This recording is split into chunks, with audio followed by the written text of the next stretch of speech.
ইরানের সর্বোচ্চ নেতার মৃত্যুতে পুরো মধ্যপ্রাচ্য যখন থমথমে তখন সবচেয়ে বেশি যা কানে বাজে তা হলো আরব বিশ্বের বধির করা নীরবতা। তেহরানের আকাশে যখন ধোঁয়ার কুণ্ডলী, তখন রিয়াদ বা আবুধাবি থেকে আসেনি কোনো জোরালো নিন্দা বার্তা। কিন্তু কেন কেন এই নিস্তব্ধতা? উত্তরটা লুকিয়ে আছে দশকের পর দশক ধরে চলা ভূরাজনৈতিক দ্বন্দ্বের গভীরে। ইয়েমেনে হুতি বিদ্রোহী, লেবাননে হিজবুল্লাহ কিংবা সিরিয়ার গৃহযুদ্ধ, আরব বিশ্বের কাছে ইরান সবসময় ছিল এক মূর্তিমান আতঙ্ক, এক চিরশত্রু। শিয়া সুন্নি এই প্রক্সি যুদ্ধে খামেনির পতন আরব বিশ্বের জন্য কোনো শোকের বার্তা নয়, বরং এটি তাদের জন্য এক দীর্ঘ প্রতীক্ষিত স্বস্তির নিঃশ্বাস। প্রকাশ্যে সৌদি আরব বা অন্য কোনো আরব দেশ এই হামলায় অংশ নেয়নি, এটি সত্যি। কিন্তু পর্দার আড়ালে কি সত্যি তাদের কোনো হাত ছিল না? আন্তর্জাতিক সম্পর্ক বিশ্লেষকরা বলছেন, সরাসরি বোমা না ফেললেও এই হামলার নেপথ্যে গোয়েন্দা তথ্য বিনিময় বা আকাশপথ ব্যবহারের নীরব সম্মতি থাকাটা মোটেও অস্বাভাবিক নয়। সাম্প্রতিক বছরগুলোতে ইসরায়েলের সাথে আরব বিশ্বের যে আব্রাহাম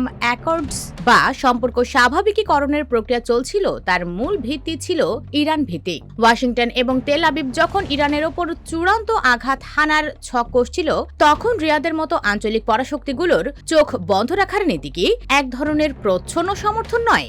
শত্রুর শত্রু যে বন্ধু, এই প্রাচীন নীতিতেই কি একাট্টা হয়েছে তারা? হামলা সেই ভয়াল রাতে তেহরানের ওই ভূগর্ভস্থ বাংকারে কেবল আয়াতুল্লাহ আলী খামেনি ছিলেন না। ইসরায়েল ও যুক্তরাষ্ট্রের বাংকার বাস্টার মিসাইলের আঘাতে সেদিন ইরানের পুরো কমান্ড স্ট্রাকচার বা শীর্ষ নেতৃত্বকে এক ধাক্কায় গুড়িয়ে দেওয়া হয়েছে। খামেনির পাশে নিহত হয়েছেন ইরানের সুপ্রিম ন্যাশনাল সিকিউরিটি কাউন্সিলের সাবেক সচিব ও প্রভাবশালী নেতা আলী শামখানি। প্রাণ হারিয়েছেন আরজিসি ফোর্সেসের কমান্ডার মোহাম্মদ পাকপোর। এছাড়াও শীর্ষ কৌশলগত আলোচনায় অংশ নেওয়া আরও বেশ কয়েকজন উচ্চপদস্থ সামরিক ও গোয়েন্দা কর্মকর্তা এই হামলায় নিহত হন। এর অর্থ হলো, ইরান কেবল তাদের সর্বোচ্চ ধর্মীয় নেতাকেই হারায়নি, হারিয়েছে তাদের প্রতিরক্ষা ব্যবস্থার মূল মস্তিষ্কগুলোকে। খামেনি এবং তার শীর্ষ সেনাপতিদের এই মৃত্যু ইরানের জন্য এক অস্তিত্বের সংকট।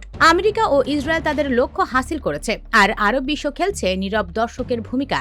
কিন্তু এই নীরবতা বেশিদিন স্থায়ী হবে না। নেতৃত্বহীন বিক্ষুব্ধ ইরান কি এখন অন্ধের মতো পাল্টা আঘাত হানবে, নাকি অভ্যন্তরীণ কোন্দলে ভেঙে পড়বে? মধ্যপ্রাচ্যের এই দাবা খেলায় চাল এখন আইআরজিসির হাতে, আর তাদের পরবর্তী পদক্ষেপই নির্ধারণ করবে এই অঞ্চল কি নতুন কোনো বিশ্বযুদ্ধের দিকে এগোচ্ছে, নাকি এক নতুন মানচিত্রের জন্ম হতে যাচ্ছে।